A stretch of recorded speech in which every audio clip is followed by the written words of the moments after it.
बिस्मिल्लाहिर्रहमानिर्रहीम। Step by step ASP.NET MVC tutorial में एक नए टॉपिक के साथ आज आप लोगों के सामने हाजिर हैं।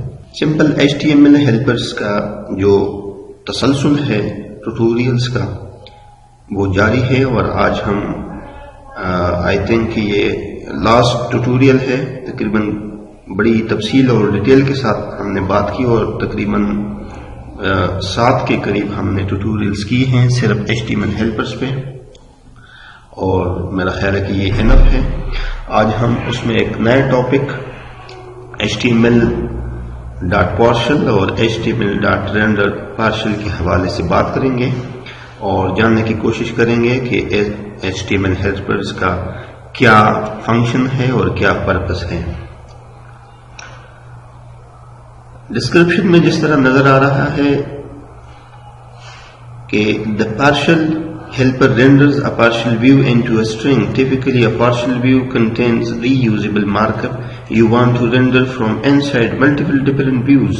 Notice that you do not have to specify the path or file extension for a view because the logic the runtime uses to locate a partial view is the same logic the runtime uses to locate a normal view. ये कहता है कि partial view आपके reusable markup जो HTML markup हैं, आपने एक view create कर ली है पार्शियल व्यू के हवाले से और उसको फिर आप मुख्तलिफ डिफरेंट व्यूज में उसको कॉल करते हैं और आपको बार बार बनाने की जरूरत नहीं पड़ती। तो ये HTML हेल्पर्स जो पार्शियल है और रेंडर पार्शियल है उसके जरिए आप उसको कॉल कर सकते हैं और आपको बार बार बनाने की जरूरत नहीं पड़ती। और इसी का लॉजिक भी वही है रन टाइम पे, जिस तरीके से एक नॉर्मल व्यू को आप कॉल करते हैं और एग्जीक्यूट करते हैं। इसके साथ कोई पाथ देने की जरूरत नहीं है, कोई एक्सटेंशन देने की जरूरत नहीं है। आपने जस्ट एट HTML.partial करके और पैरेंथेसिस के अंदर डबल कोट में उस व्यू का नाम देना है और उसके साथ कोई एक्सटेंशन .cshtml देने की जरूरत नहीं है। एक इसका तरीका ये है और दूसरा नीचे एट और फिर ब्रैकेट में आप ब्रेसेस में HTML.render partial और फिर ब्रैकेट और उसमें डबल कोट में और फिर सेमीकोलन और फिर ब्रैकेट बंद। इस तरीके से इस दोनों जो कमांड्स हैं इसके तरीके हैं, सिंटैक्स हैं, दोनों सेम यही काम करता है कि आपका जो पार्शियल व्यू है उसको कॉल करता है। सिर्फ तरीक़ेकार में डिफरेंट है, सिंटैक्स में डिफरेंस है, बाकी कोई इतना खास इसमें फर्क नहीं है। और चलते हैं विजुअल स्टूडियो में और इस कंसेप्ट को क्लियर करने की कोशिश करते हैं। ये एक सॉल्यूशन प्रोजेक्ट हमारे पास रेडी है और अभी इसमें हम क्रिएट करेंगे एक पार्शियल व्यू कि पार्शियल व्यू किस तरह क्रिएट करते हैं।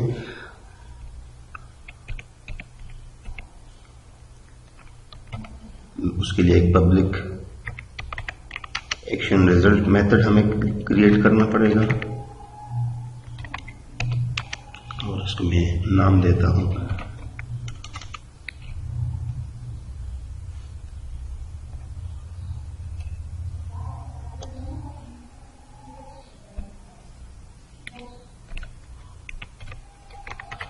पार्शियल व्यू और ये रिटर्न करेगा partial view.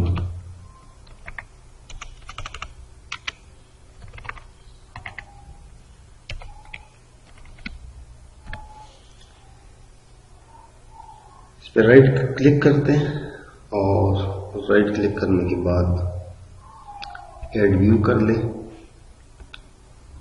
Partial view ready है और इसको मैं फिर अपने हिसाब से क्रिएट करता हूं। यहाँ पे मैं एक क्लास क्रिएट करता हूँ।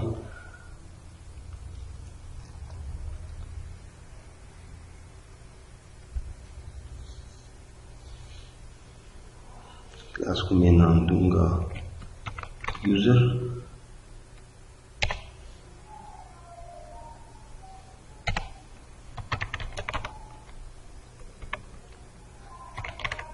यूजर आईडी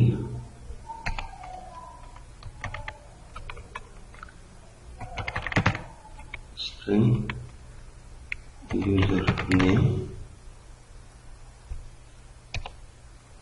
और यहाँ पे आप दे दें स्ट्रिंग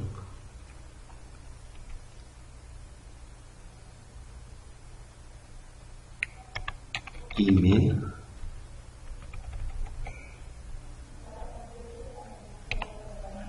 और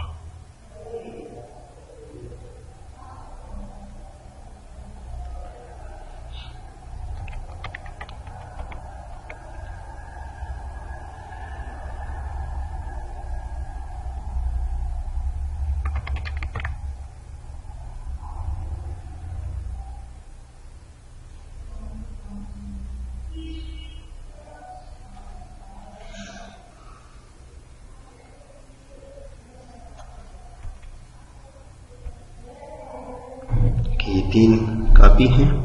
सेव कर ले इसको।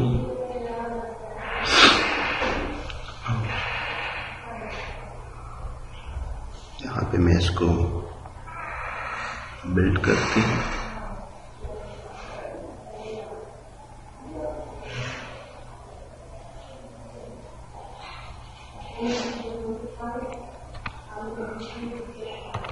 डायरेक्टिव यूज करेंगे, मॉडल डायरेक्टिव और HTML पार्शियल डेमो के हवाले से ये सॉल्यूशन प्रोजेक्ट का नाम, मॉडल्स और उसमें यूजर, और यहाँ पे हमारे पास ऐड होगी। यहाँ पे मैं एक हेडिंग लिखता हूँ और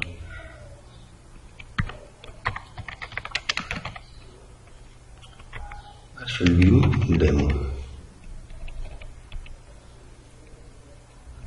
और ये एक्टिव के अंदर जाता हूँ।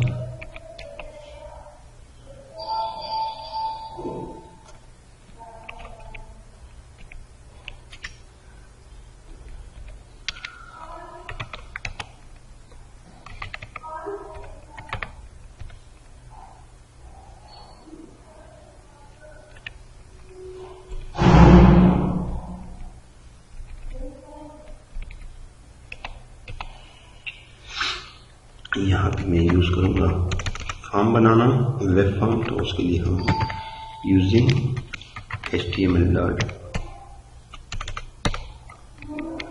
बिगिन फॉर्म, और यहाँ पे मैं लिख लेता हूँ HTML डॉट लेबल फॉर, और इसके साथ में लिम्डा एक्सप्रेशन के जरिए इसको एक्सेस करने की कोशिश करता हूँ, यूजर आईडी, और यहाँ पे मैं लिख देता हूँ HTML डॉट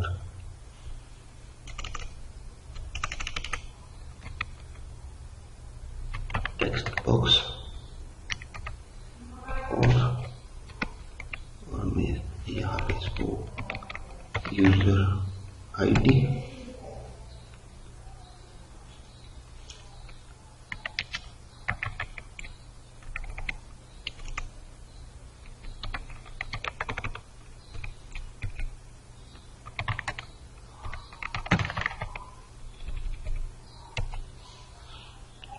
और यहाँ पे मैं लिखता हूँ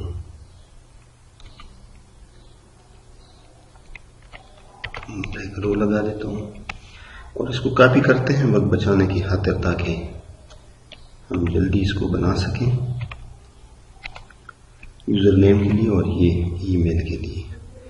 और यहाँ पे आप लिखते हैं यूजर नेम, और यहाँ पे आप कर दें यूजर नेम, यहाँ पे आप कर दें ईमेल, और यहाँ पे आप कर दें ईमेल, और यहाँ पे आप एक बटन बना दें input type equal to submit,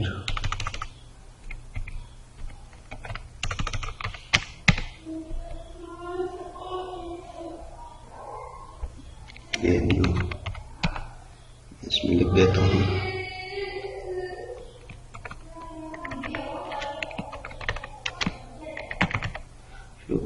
user info, और एक इसको थोड़ा सा इसकी लुक बेहतर बनाने के लिए एक क्लास में यूज करूंगा बूटस्ट्रैप का, और इसमें लिख देता हूँ BTN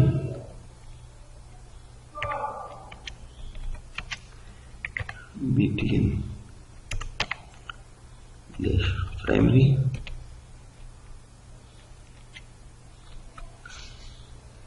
और ये हमारे पास पार्शियल व्यू तैयार है, रेडी है। और इसको मैं कॉल करूंगा इस व्यू के अंदर, और मैं चलता हूं इस व्यू में।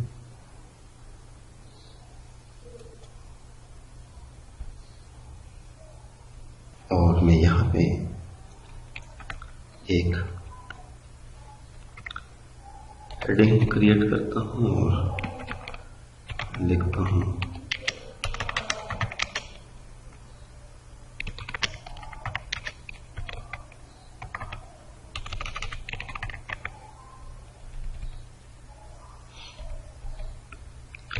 और यहाँ पे मैं एक पी टैग लगा देता हूँ।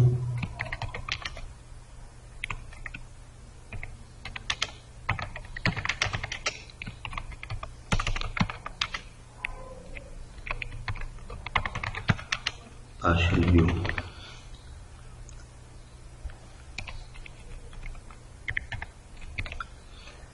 और यहाँ पे मैं उसको कॉल करता हूँ और HTML डॉट पार्शियल, और आपने ब्रैकेट के अंदर वही नाम देना है, पार्शियल व्यू।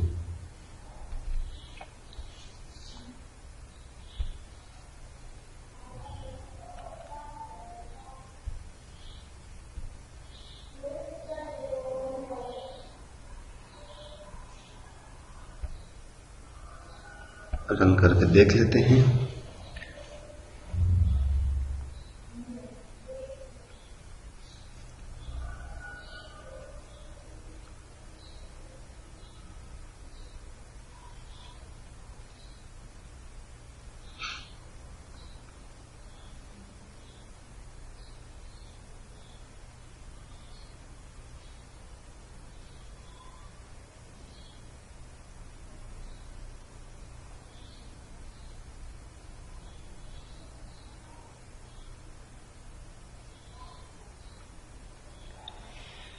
और अभी चेक कर लेते हैं, क्लिक कर लें अबाउट पे, और आपके सामने है वेलकम टू अबाउट व्यू। और now I am going to call partial view और पार्शियल व्यू डेमो। ये हमारे पास जो हमने कॉल किए हैं पार्शियल व्यू को, ये हमारे पास अबाउट पेज में हमने इसको कॉल किया। यहाँ से आपको नजर आ रहा है कि ओपन हमने अबाउट व्यू को किया है और कॉल किया है पार्शियल व्यू डेमो को। और इसी तरीके से आप अपने पार्शियल व्यू को कॉल कर सकते हैं। और दूसरा सिंटैक्स,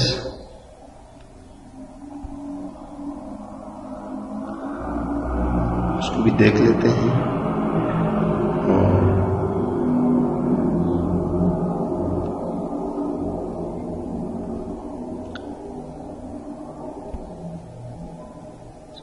कमेंट करता हूं, और दूसरा सिंटैक्स इसका आप इसके अंदर लिख सकते हैं HTML डॉट रेंडर पार्शियल, और सेम वही तरीका है, नाम देते आप पार्शियल व्यू, ब्रैकेट बंद करते, कोट भी बंद कर दे डबल कोट के अंदर, और फिर आपने सेमीकोलन लगाना है, ये याद रखना है। ये इसका सिंटैक्स है, फंक्शन दोनों का सेम है, सिंटैक्स में माइनर सा डिफरेंस है, और ये आपके सामने है। और इसका मकसद ये है कि पार्शियल व्यू जब आप बना देते हैं तो आप फिर किसी भी व्यू में उसको आसानी के साथ कॉल कर सकते हैं, बार बार आपको बनाने की जरूरत नहीं पड़ती। और ये था आज हमारा पार्शियल व्यू के हवाले से। ट्यूटोरियल। उम्मीद है आप लोगों को पसंद आ गया होगा। फिर इंशाल्लाह एक नए टॉपिक के साथ आप लोगों के सामने हाजिर होंगे और इसके बाद इंशाल्लाह हम डिटेल से अभी बात करेंगे डेटा एनोटेशन के हवाले से और उसमें वैलिडेशन के हवाले से, और वो हम क्लास के ऊपर अप्लाई करेंगे और ये स्ट्रांगली टाइप व्यू के हवाले से हमारे ये टॉपिक होगा। तो इंशाल्लाह फिर मिलेंगे, तब तक के लिए अल्लाह हाफिज।